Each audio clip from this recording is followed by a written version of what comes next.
Dicen que invertir es solo para unos pocos, pero cuando entiendes cómo piensan los grandes, todo cambia. Bienvenidos a Inversionista Calificado con Cristian Muñoz Ungerer y Sergio Rivero Campos.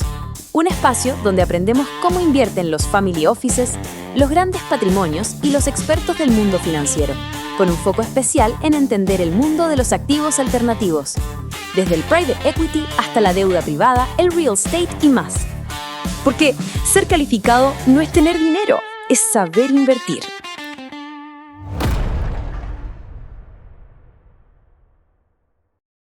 Muy bienvenidos a un nuevo programa de Inversionista Calificado. Hoy día estamos nuevamente con Fernando González. Hola Fernando, ¿qué tal? ¿Cómo estás? Hola Cristian, oye, muchas gracias por invitarme nuevamente, es un gusto estar acá. Sí, pues un gusto tenerte acá, años en el tema PB, así que tus aportes son totalmente bienvenidos para nuestros oyentes. Ya en otro capítulo conversamos de las distintas características de la PB, de los beneficios tributarios, quiénes pueden hacer, el tema de los retiros, etcétera. Y la idea hoy día, Fernando, es hablar de las distintas instituciones que están permitidas por ley para donde uno puede hacer el APB. Ahí cuéntanos tú un poco la historia de este tema. Sí, oye, sí, es un tema interesante esto porque al final, generalmente cuando vemos campañas publicitarias o vemos de alguna forma cómo te venden el APB, todos hablan de paga menos impuestos, mejora tu jubilación, pero nadie nos habla más bien de dónde hacerlo. Y creo que puede marcar una gran diferencia si tú estás bien informado y también bien asesorado. Voy a recordar básicamente lo que mencioné en el podcast anterior, que básicamente existen 4 players hoy día o 4 instituciones que ofrecen el APB. Está la AFP, recordemos que la AFP partieron desde el decreto de ley en 1980, donde junto con lo obligatorio también nace esto, lo que se llama el ahorro previsional voluntario, y desde ese punto de vista la AFP, ellas administraban lo obligatorio y administraban lo del APB. Yo creo que más por facilidad, más que por un tema de monopolio, porque en esos tiempos el APB no cobraban, no cobraban por administración, era gratis la administración, así que desde ese punto de vista no hay ahí gato encerrado, se podría decir. Y ya más adelante, el 2002, como les mencioné anteriormente, empiezan a entrar nuevos jugadores en este mercado, ¿no? Como son las AGF, las compañías de seguro y las corredoras de bolsa.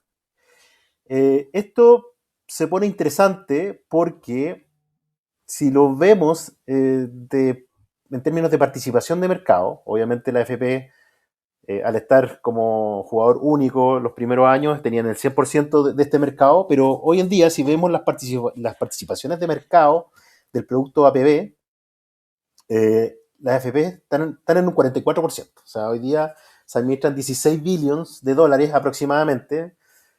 Siempre es difícil decir esos números, pero son como 16 mil millones de dólares. Es bastante harta plata, pero el 44% lo sigue administrando hoy día la AFP. Han tenido una caída obviamente muy significativa. Después le sigue la AFP con un 32% de la UM administrado. La AGF, dijiste AFP. Perdón, la AGF. Le siguen las compañías de seguro con un 14% aproximadamente, y por último las corredoras de bolsa. Así es que es bien interesante esta competencia. Los productos son muy distintos entre unos u otros. Las comisiones también son muy distintas y los riesgos también son muy distintos. Sí, yo creo que, bueno, lógico, las FP han ido perdiendo terreno en términos porcentuales porque inicialmente la gente tenía su APB en la FP y también es mucho más fácil o están mucho más acostumbrados a mandar este aporte mensual directo a la misma FP donde el afiliado tiene su cotización obligatoria por un tema de comodidad. Entonces, eso genera que tal vez para un vendedor de una FP sea más simple ir a donde se afiliado y poder ofrecerle una PB. Por eso tienen todavía el porcentaje mayoritario. Así es, yo creo que hay mucha gente que por desconocimiento, obviamente, o por comodidad, sigue teniendo el APB dentro de la FP. Y si, no sé si tú quieres, entramos en terreno inmediatamente. Yo la FP les tengo mucho respeto. Yo creo que son instituciones que lo han hecho bastante bien dentro de su mandato. Su mandato era, obviamente, aumentar los fondos previsionales de, de los trabajadores y eso yo creo que lo han hecho con creces. Dentro de sus ventajas yo diría que es la simplicidad. O sea, al final tú tienes 5 fondos de acuerdo al nivel de riesgo. Es fácil más o menos situarse en un perfil de riesgo, pero sí siguen predominando activos más bien líquidos o simples, que podríamos decir acciones y bonos. Tienen muy poco de inversión alternativa, pero tengo entendido que eso es un trabajo que están discutiendo ahora y obviamente la idea es aumentar esa participación. Con respecto a los pros que puede tener la FP, como dije, es la simplicidad, son bajos en costo, son 5 perfiles, pero con los últimos acontecimientos, con el tema de la pandemia y los retiros, obviamente la FP, como lo mencioné también en el podcast anterior, sufrieron mucho. O sea, al final son carteras generalmente estructuradas en el largo plazo, con duraciones muy largas dentro de la renta fija. Es muy difícil replicar una cartera de FP. Yo fui portfolio manager también del fondo balanceado y es muy difícil copiar una cartera de renta fija de la FP porque realmente son papeles que son muy largos y obviamente en el término, cuando se le exigió liquidez a la FP, se transformaron en cajero automático, se podría decir, en ese periodo. Fue muy, muy malo para ellos porque, claro, activos de riesgo que deberían comportarse como activos refugio sufrieron mucho y cayeron muy fuerte en cuanto a rentabilidad. Por lo tanto, yo diría que son súper poco flexibles en ese sentido, no están acostumbrados a la liquidez, son carteras bien estructuradas, más de largo plazo, y una de las cosas que les podría perjudicar en el futuro es que se repitieran estos eventos. Claro, ahí complementar que al final estos 5 multifondos, como dices tú, tienen una gran cantidad de regulaciones por parte de la Super DFP, que lógico, el tema obligatorio tiene que estar regulado. Eso tiene sus pros y sus contras en términos de diversificación, de tener distintas clases de activos, pero es bastante poco flexible. Lo que tú hablas del fondo E, que tiene más renta fija a largo plazo, uno estando en la PB, en la FP, no puede irse como un portafolio de depósito a plazo, algo como más tranquilo ante una eventualidad de un estrés en renta fija. Entonces, yo creo que como tú bien dices, tiene ventajas porque es súper simple elegir entre 5 multifondos, pero tiene la desventaja de que tiene la rigidez de la regulación de la SUPE. Y ahí complementando el tema de las comisiones, hay algunas AFP que tienen comisión diferencial en la APB si tú eres afiliado o no. Entonces hay algunas que son bastante baratas en relación a otros instrumentos que buscan un poco capturar ese APB del afiliado obligatorio que tienen en la cuenta. Sí, mira, pero son pocas. Yo lo he visto creo que en el caso Provilla nomás, pero en el resto de la FP no están así, quizás haya otra. Y entrando un poco también a lo que tú mencionabas, que claro, generalmente un inversionista que no es muy sofisticado y no entiende mucho esto, obviamente la FP es una buena alternativa, pero si tú tienes tu cuenta 2, tu APB y más encima tienes lo obligatorio, estás invirtiendo en la misma cartera. O sea, también eso es importante porque si bien las carteras adentro lo que tienen son diversificadas, tú cuando tienes el mismo producto en distintos tipos de activos, perdón, de ahorros o de planes de ahorro, al final está invirtiendo en lo mismo. O sea, la diversificación de tener los huevos dentro de la misma canasta, se podría decir. Así que eso también yo encuentro que es un factor a evaluar. Sí, de todas maneras. Pasemos a los fondos mutuos, porque yo creo que la segunda industria que más APB tiene, que ahí están la mayoría de las administradoras generales de fondos. Eh, yo ahí partiría con que la elección que tú puedes hacer es súper variada, porque al final hay fondos balanceados que se parecen como a los fondos del FP, pero también hay fondos específicos de renta variable de Estados Unidos, de Asia, o renta fija a corto plazo. Es decir, ahí tienes como una mucho mayor variedad de alternativas de inversión para poder elegir cómo invertir tu APB. Sí, yo concuerdo contigo. O sea, acá en la GF generalmente las GF tienen, podríamos decir, toda la variedad de productos. En cuanto a si nosotros hiciéramos un mapa imaginario de riesgo-retorno, tienen todas las alternativas. Al final, tú, si quieres invertir en un instrumento que es muy parecido al depósito a plazo, pero en fondo mutuo y lo quieres tener para tu APB, están los money market. Después, obviamente, vas pasando por activos un poquito más riesgosos, como la renta fija. Después están los balanceados conservadores, los moderados, los agresivos. Y después tú también puedes optar a mercados que son únicos. Por ejemplo, fondos mutuos en Asia, en Brasil, en Latinoamérica, en Estados Unidos. Por lo tanto, ahí la variedad es enorme.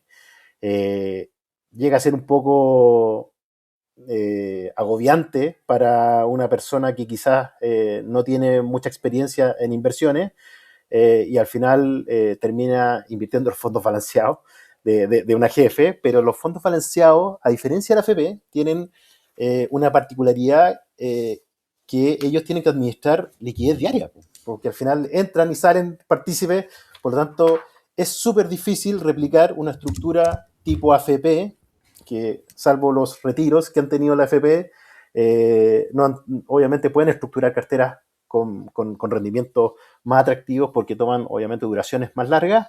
Pero para los fondos mutuos no es así. No se pueden situar en un extremo tan largo, porque al final tienen salida y rescate todos los días, y obviamente lo tienen que administrar. Sí, bueno, y ahí también corre el riesgo de que el inversionista, por tratar de buscar, en teoría, mejores oportunidades de mercado, las puede ir embarrando, porque como tienes esa flexibilidad a irte a un money market o irte a renta variable, es como peligroso para alguien que no está en el medio tomar esas decisiones, porque posiblemente por un tema de market timing la vas a estar embarrando cada vez que te muevas de un fondo a otro.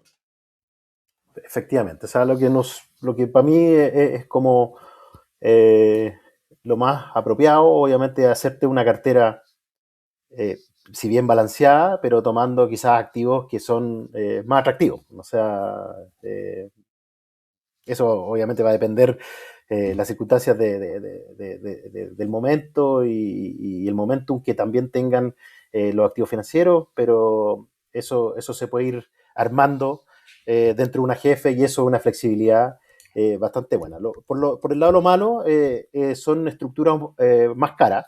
Por lo general, la jefe los productos son más caros que una FP. eh, pero Pero ¿cuánto, por ejemplo, el promedio de un cobro de fondo mutuo? Lógico, va a depender del tipo, pero ¿qué es mira, lo que yo has visto tú? cuando veía promedios, el promedio debe estar en 1,5 aproximadamente, eh, de la industria. Hay unos que cobran, se van al 2,5, 3%, y hay unos que cobran muy parecido a lo que es el 0,5, 0,6. Pero en promedio, cuando nosotros veíamos el promedio de la plata que se administraba en las AGFs versus cuánto se cobraba, el promedio era entre 1,5 aproximadamente. O sea, Entonces sería casi igual, el doble o un poquito más que una sí, FP, exacto, en vez de sería el costo. doble más que una FP. Bueno, ahí están estas AGF también más fintech que han salido como Fintol, o la otra es, ¿cuál es la otra? Fintol creo que es la más Racional. conocida. No, Racional no tiene APB, pero Fintol cobra barato. Ahí como AGF, que estaría en la categoría, cobra más barato y tiene portafolios como un portafolio agresivo, uno moderado y uno conservador. No tiene fondos mutuos individuales, sino que tiene portafolios balanceados, que podría ser tal vez la competencia más directa como en términos de costo a una FP. Claro. Eso te podría decir más por el lado de la jefe. O sea, la jefe en general, el riesgo está en si tomas tus decisiones de alguna forma de estar concentrado en un país, en un sector o en una zona geográfica, ahí el riesgo puede ser bastante alto. O sea, como, no sé, porque si alguien hubiese querido estar hace 10 años en Chile, recordemos que corrió hace los 2 últimos años, pero hubieron 7 años que básicamente se mantuvo en la misma rentabilidad. Por lo tanto, ahí obviamente pierdes el costo de oportunidad versus unos portafolios que estén más diversificados. Sí, de todas maneras, de todas maneras. Pasemos a las compañías de seguro para ver ahí cómo funciona el APB con un seguro. Ahí siempre recordar que el APB, el ahorro, tiene que estar asociado a un seguro de vida por algún monto determinado. Sí, las compañías de seguro a mí buscan otro fin. O sea, las compañías de seguro lo primero que hacen de alguna forma es eh, buscar la tranquilidad de las personas ofreciéndole una póliza que va de la mano con una cobertura que generalmente no son muy altas, podríamos estar de 1000 UF en caso de fallecimiento, más un plan de ahorro. Aquí es importante recalcar que las compañías de seguro te cobran la póliza más lo que es el ahorro propiamente tal. Por lo tanto, estamos pagando básicamente costos más altos. Independiente que hay una póliza y obviamente una indemnización de por medio. Pero aquí nosotros lo que descubrimos es que cuando tú aportas, por ejemplo, si hablamos del régimen B, que tiene como tope 600 UF, y si la mensualizamos, quedarían 50 UF mensuales. Lo hablamos en el podcast anterior. Si lo quieren revisar, lo pueden ir a escuchar. Pero las corredoras de seguro, perdón, las compañías de seguro cobran o te ocupan todo el porcentaje de la PB te lo ocupan en el total. O sea, no sé si me explico bien, pero al final es la prima más el ahorro. Claro. Y siendo que en una GF, en la FP, el APB va siempre en el ahorro. Así que yo no sé por qué, pero esto quedó en los sistemas, es que al final hay siempre una parte del beneficio tributario, digamos, que no se va al ahorro. No sé si me Sí, explico claro, bien ahí ahí. se entiende perfecto. Al final de ese 50 UF como tope mensual va a ir a parte de ahorro y parte a pagar la prima de los seguros Exacto. y todos los costos asociados también a la compañía de seguro, que como tú bien dices, no es barato. Yo así creo que es la más cara de las instituciones para hacer una PB y donde tú no maximizas el ahorro, sino que maximizas tener un seguro y un ahorro. Claro, Lógico, si lo que buscan un poco es que si tú partes haciendo la PB y falleces a pronta edad, vas a tener un monto ahorrado, así, un monto ahorrado, más el seguro, que va a ser más interesante que si hubieras ahorrado en una FP o en una GF, porque al final no tienen seguro, entonces no se aplica ese monto adicional. claro. Bueno, y una de las cosas buenas que tienen las compañías de seguro es el tema del fallecimiento. O sea, cuando el trabajador fallece en un sistema APB, por lo general las AFP, no por lo general, esto es así, las platas que quedan en la APB, por ejemplo, en una AFP, en una GF o en una corredora de bolsa, que todavía nos quedan las corredoras de bolsa, pero esa plata las piden las AFP para sus beneficiarios finales. ¿Y quiénes son los beneficiarios de pensión, perdón? Los beneficiarios de pensión son el cónyuge o la cónyuge que esté viva, obviamente, los hijos menores de 18 años o los hijos menores de 24 años si es que están estudiando. Así es que es bien restringido el APB en el caso de fallecimiento para las AGFs, las AFPs y las compañías y para las corredoras de bolsa, pero en cambio en las compañías de seguro esto es distinto. Porque en caso de que fallece el trabajador, como está debajo de una póliza, esto corre el tema de los seguros y al final los beneficiarios pueden retirar la plata, toda la plata que tenga el cliente debajo de esa póliza con un 15% de impuesto, podríamos decir, porque eso no lo recuperas por ningún lado. Así es que eso yo encuentro que hay que verlo caso a caso, pero desde mi punto de vista es muy bueno, porque también lo tenemos que comparar un poco con el impuesto a la herencia. Y el impuesto a la herencia hay que ver, obviamente, si es que el impuesto a la herencia, el cliente está en el tramo del 15% o está más arriba, obviamente es un beneficio, pero si estaba más abajo, no fue tan bueno, pero la vuelta, obviamente, el trámite y todas estas cosas que hay que hacer es mucho más larga. No, y aparte del impuesto a la herencia, es que esta plata tú la puedes hacer líquida. A diferencia de la pensión de sobrevivencia, que si es la Claro, cónyuge, que son los hijos, va a ser repartida en el plazo en que los niños sean menores de 24 años y están estudiando y que la cónyuge esté viva. Entonces, muchas veces uno podría preferir pagar ese 15% de impuestos, llevarse el 85% de la PB a la casa y ahí ver qué hacer con esa plata. Entonces, yo creo que esa es una diferencia importante. claro, eso yo creo que a eso me refería. Yo creo que es súper importante que en el caso de fallecimiento, si tú tienes la plata APB bajo una póliza, llevarte el 85% del ahorro total y hacerlo líquido, no digamos de un día para otro, pero sí en muy corto plazo, eso es una ventaja que para mí me gusta mucho. Sí, y no me acuerdo el año, pero me acuerdo que antes no había este 15% de impuestos, así te lo llevabas en un 100%, creo que hasta el Sí. 2011 por ahí. Entonces, claramente había un incentivo como a tenerlo en una compañía de seguro.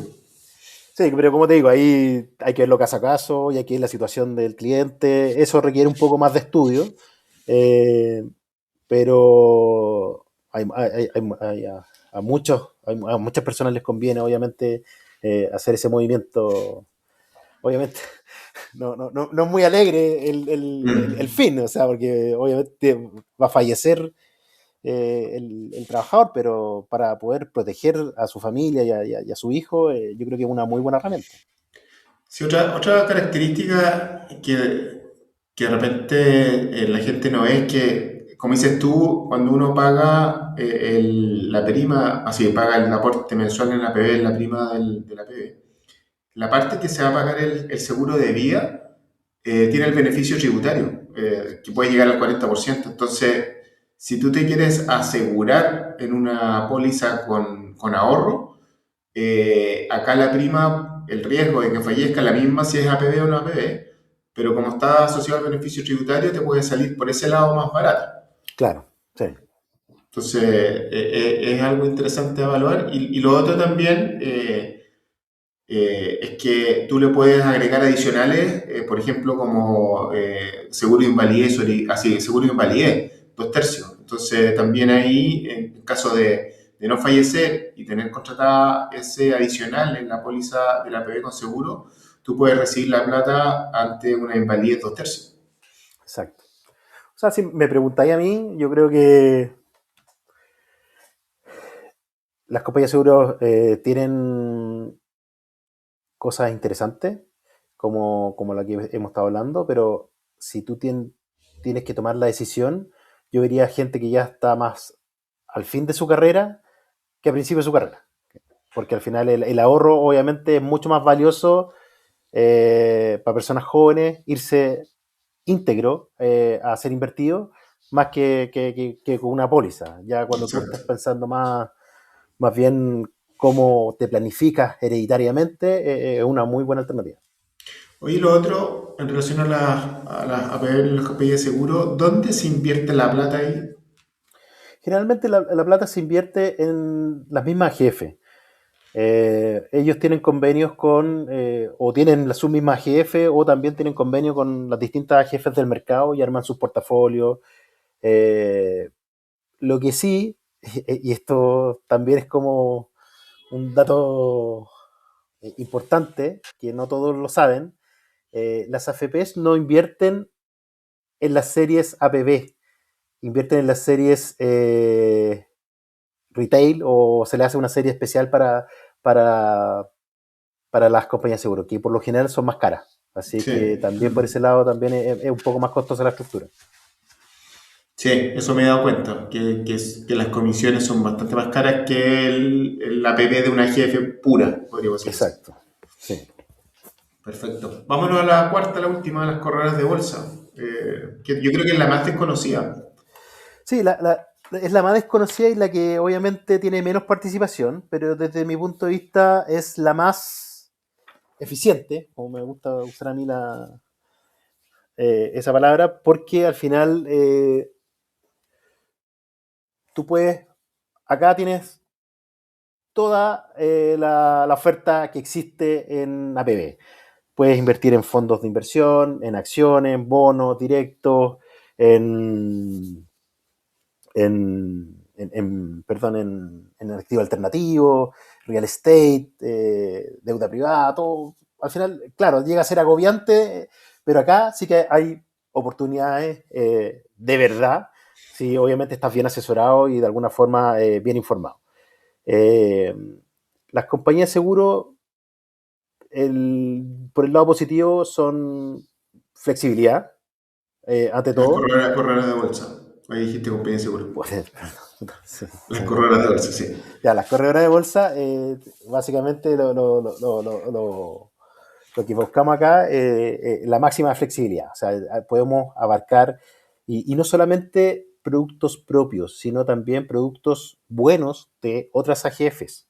O sea, al final no te restringe ni por producto ni por compañía. Así que desde ese punto de vista, lo único que no se puede invertir en la FP, pero porque la FP obviamente es una esta parte, pero claro, o sea, acá la flexibilidad es gigante, y por el lado negativo te podría decir, obviamente acá son los riesgos, o sea, aquí se pueden tomar mucho más riesgos, o sea, no, no invertir, por ejemplo, en las LAN, tú puedes, en una corredora de bolsa, lo dije bien, ¿cierto? Sí. En una corredora de Sí. bolsa tú lo puedes invertir, por ejemplo, en una acción, todo tu APB.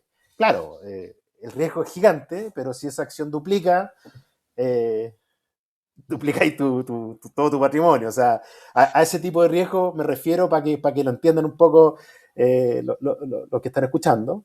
Pero con una buena asesoría se pueden construir portafolios bastante interesantes. Yo, por mi lado, tengo todo mi APB en compañía, en corredoras de bolsa. Yo, cuando estuve en Banchile, solamente teníamos la GF como alternativa para la PB. Por ahí, como el 2018, 19 por ahí, abrimos Corredora de Bolsa y efectivamente ahí pudimos invertir en todo este tipo de activos que son mucho más interesantes.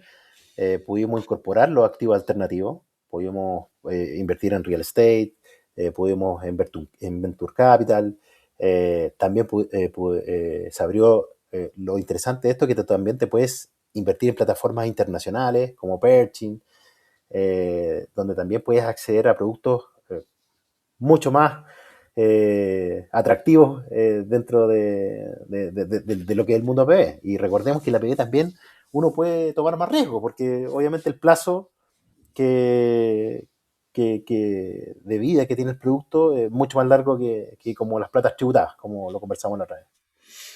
Claro, acá un poco haciendo énfasis en lo que tú dices, Fernando, yo puedo invertir mi APB en cualquier instrumento que transe en bolsa. Hasta podría invertir en un bono del Banco Central, hasta una acción, hasta los ETF gringos que están listados en la Bolsa de Comercio.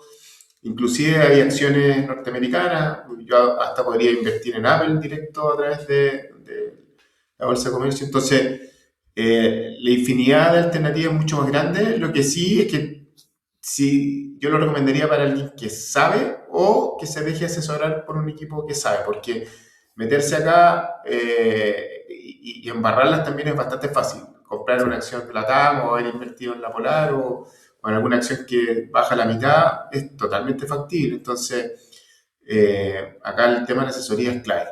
sí. Y resaltaría el tema de que un poco en función del plazo, que son platas, las APB de largo plazo, acá casa bastante lo que hemos hablado ya en capítulos anteriores con Sergio del tema de los activos alternativos, que son activos ilíquidos de largo plazo con retornos bastante interesantes, que la FP han tenido bastantes limitaciones en los máximos que pueden invertir.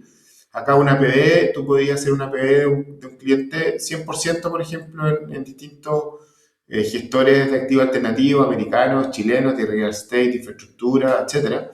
Entonces, esa iliquidez que también tiene relación con lo que es el APB, calza bastante bien con esta clase de activos. Y a través de la corredora bolsa, que al final es la plataforma solamente a través de la cual tú vas a invertir en un fondo de inversión público de activos alternativos, es como la única alternativa en forma directa para poder hacer un portafolio más ilíquido relacionado a esta clase de activos. Entonces, al igual que tú, yo tengo el 100% de mi APB en APB en corredora bolsa, lo recomiendo por el tema de poder hacer un portafolio más a la medida en este tipo de activos y también en renta variable o renta fija en forma directa. De todas maneras, lo recomendaría. Así es, ¿no? Claro, hay que tener una asesoría importante y con alguien con experiencia dentro del mercado. Como te decía, muchos eh, han vivido Y la ahí, Polar, han vivido exacto. las LAN, han vivido todas estas tragedias, pero claro, o sea, No, siempre, siempre el marco de diversificación, o sea, eh, no creo que alguien serio te recomiende siempre estar en una sola posición, pero sí, por ejemplo, si nosotros pensamos en un portafolio global donde tenga acciones, bonos y activo alternativo, hoy día se está hablando de entre un 20 y un 30% de activo alternativo, yo en el APB podría quizás poner más por el plazo que uno está buscando. O sea, hoy día no tendría problema en tener un 50% en activo alternativo y el resto del 50% en un mix de bonos y acciones. O sea, efectivamente se puede tomar más o copiar quizás carteras como la de la FP, decir ya, la FP, no sé, tienen hasta cierto límite para invertir en el activo alternativo, pero claro, tú le decías, pero a mí me gustaría tener más activo alternativo. Ah, ya, puedo tener esto activo alternativo que yo quiero sobreponderar sobre la cartera de la FP, pero una corredora de bolsa. Así que desde ese punto de vista es súper flexible, es súper dinámico, los costos también son súper competitivos, no son estructuras caras, así que yo con toda la experiencia que tengo y obviamente con lo que yo quiero lograr para mi futura pensión o jubilación, se puede lograr retornos mucho más atractivos que la otra institución.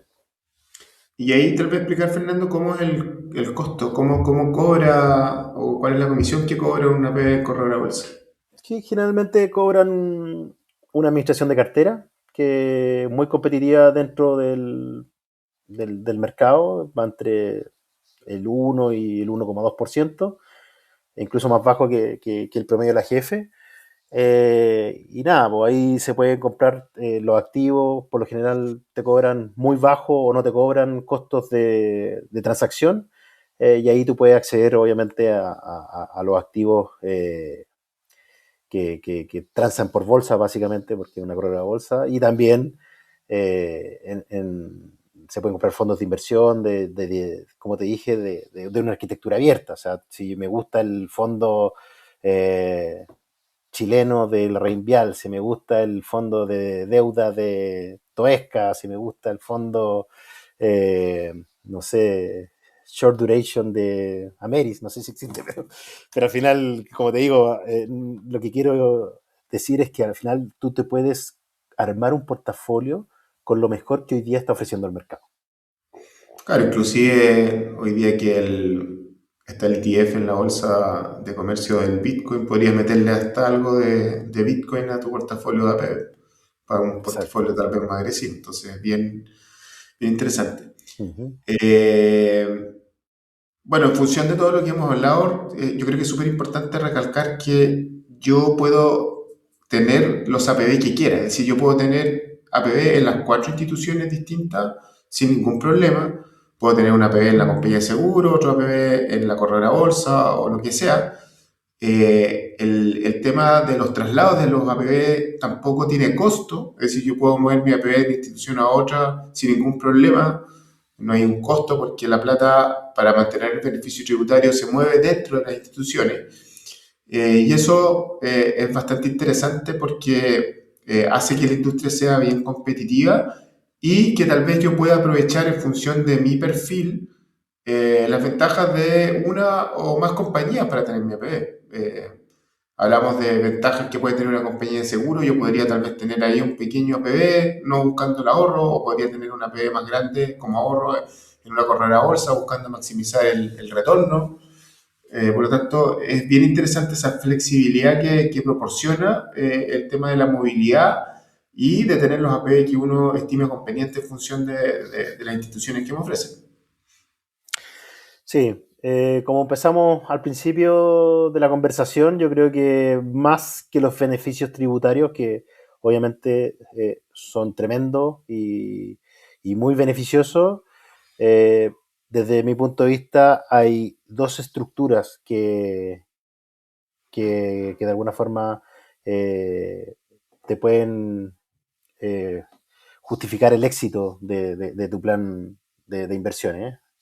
Obviamente la estructura tributaria y también donde tú eliges estar y invertir esas plata. O sea que al final entre instituciones se pueden dar unas diferencias muy significativas y eso obviamente te favorecerá a ti en el consumo futuro, como lo mencionamos anteriormente.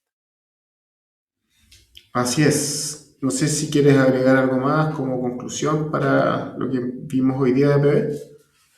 No, no, que al final yo creo que cada uno sabe dónde le aprieta el zapato. Yo creo que es tema de riesgo y de alguna forma de preferencias. Si quisiésemos catalogar ciertos perfiles de clientes, conservadores estarían más bien las compañías de seguro porque buscan una protección más un ahorro. Eh, si no quieres problemas o simplificarte la vida, AFP eh, o AGF dentro de sus limitaciones y si tú quieres de alguna forma eh, involucrarte más, hacer crecer el patrimonio que tú tienes destinado obviamente a tu jubilación o también a no jubilación, también están las corredoras de bolsa, pero siempre de la mano con una persona que entienda, o sea, o con un asesor que dé confianza, que se maneje obviamente también cómo funciona este mundo y claro, eso es más riesgoso en términos de toma de decisiones, diría yo, pero se pueden construir cosas mucho más competitivas que el resto de la industria desde mi punto de vista. Sí, yo tal vez agregar ahí que en función de la experiencia que uno ha visto en inversionistas que saben más, lo que nosotros llamamos como el inversionista calificado, uno ve como un patrón que tiende a o buscar una solución diversificada más barata o a buscar tal vez instrumentos más sofisticados a través de la corredora bolsa. Ahí, como hemos visto, hay varias alternativas que en general son los mismos fondos muchas veces que invierten en la FP. Uno cuando ve algunos fondos de gestores internacionales, de private equity o también de deuda latinoamericana o de acciones chilenas, uno ve que las mismas FP son los que también están invirtiendo en esos fondos. Entonces, te permiten a ti, desde ese punto de vista, generar algo o inversiones que son tan sofisticadas y que están viendo la FP en términos de gestores de primer nivel. Eh, Claro, qué buen punto tomaste ahí, porque al final, si tú quieres invertir obviamente en ciertos activos alternativos y como que no te da mucha confianza el emisor o el gestor que está detrás, lo que tú acabas de decir es crucial. O sea, están las compañías de seguros que invierten en el mismo fondo, están las AFP que invierten en el mismo fondo, por lo tanto el due diligence que hay detrás es gigante y obviamente tú estás invirtiendo en lo donde invierte un institucional, o sea, qué mejor. Así que desde ese punto de vista, efectivamente, son productos que no solamente tú le haces la debida diligencia, sino más bien son productos que institucionales están encima. Así que, ¿qué más confianza que eso? No, y tal vez para cerrar ese tema, son productos que tú tal vez como inversionista individual no vas a poder llegar a invertir en ese fondo, porque al final, es ya para otro capítulo, pero muchos AGF que tienen representación de fondos internacionales que son bastante reconocidos, uno puede invertir a través de un FIDER, que es un fondo de inversión local que invierte en el fondo europeo americano. Y ese fondo no te lo van a ofrecer a ti si tienes, no sé, pues 100 millones o 200 millones de pesos, sino que se ofrece directamente a inversionistas institucionales como compañías de seguro, FP, a Family Office, que son estas grandes familias que invierten en este tipo de activos, y a los multifamily. Entonces, la única forma para poder acceder a eso es a través de un asesor como multifamily que puede llegar a invertir esos niveles de dinero porque en forma individual, claro, van juntando distintos clientes y esa suma da para invertir en el mínimo de la serie del fondo local. Entonces eso también es importante recalcarlo. Súper importante. Y al final las condiciones no son muy distintas a lo que están invirtiendo los institucionales versus lo que tú inviertes en el FIDE. No, porque ahí en general, cuando tú sumas los clientes, la GF para invertir en uno de estos fondos te ve como la suma total de tus clientes. Entonces, puede ser un ticket de $500.000, $1.000.000, que accede a una serie bastante barata, que va a ser tal vez la misma que a ingresar a una FP, pero detrás de ese ticket hay muchos inversionistas pequeños que al sumarse llegan a acceder a una serie más barata y competitiva. Bueno, Fernando, nuevamente agradecer tu participación. El tema de la PB es algo que yo creo que siempre se tiene que ir reforzando por los beneficios que tiene y la idea del capítulo de hoy fue mostrar que el mercado es bastante amplio. Hoy día hay 4 instituciones distintas que se pueden hacer. El hecho también que podemos mantener distintos APB al mismo tiempo es también una característica importante a señalar. Y como este mercado va cambiando, la idea es siempre entrevistarte para ver cosas nuevas relacionadas a este y otros temas. Así que nuevamente agradecerte por tu presencia en nuestro podcast Inversionista Calificado. Oye, muy agradecido. A mí, como te digo, un producto me encanta porque combina dos cosas, el tema tributario y el tema de inversiones, que son ambos importantes para mí. Incluso yo llegué más bien con un background más de inversiones, de inversiones a tomar este cargo, pero nada, o sea, yo creo que feliz de apoyar en la educación del producto, de inversiones y informar obviamente de cuáles son las alternativas y que realmente se puede hacer un cambio muy importante si se toman obviamente las alternativas correctas. Así que feliz que me inviten a otro capítulo y nada, pues, muchas gracias por la invitación. Gracias a ti, Fernando. Nos vemos en el próximo capítulo. Nos vemos, que estén bien.